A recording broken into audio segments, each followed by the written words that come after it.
For many Egyptians, Washington's decision is more evidence that America is no friend of the movement that toppled Islamist President Mohammed Morsi.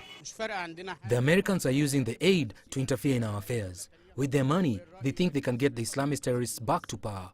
We don't want their money. There's even popular pressure for the government to refuse any further American money and to scrap the Camp David Accord, a peace deal with Israel dating back 35 years. The American military aid is tied to that deal. The U.S. aid is barely $2 billion while Egypt imports over $30 billion worth of products from there. So economically, Egypt has leverage. Egypt can turn to East Asia, Russia and China as an alternative. There's also the Gulf nations which are supporting us financially. America gives Egypt military aid worth $1.3 billion a year and over $300 million in economic assistance spent on health, education and good governance. Washington has now frozen around $550 million.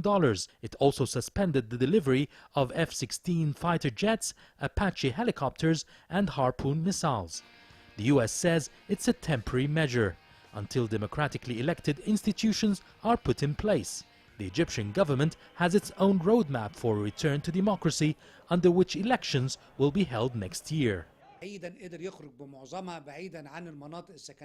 U.S. wants to pressure Egypt to include the Islamists in the new political foundations, but the government's statement was clear that it will not heed to the pressure for now and will continue with the roadmap as it is. Analysts say this could be a new low in relations between the two countries.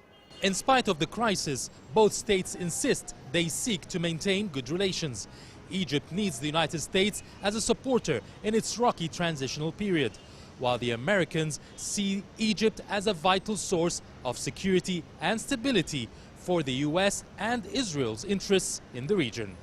Yasser Hakkim for CCTV, Cairo.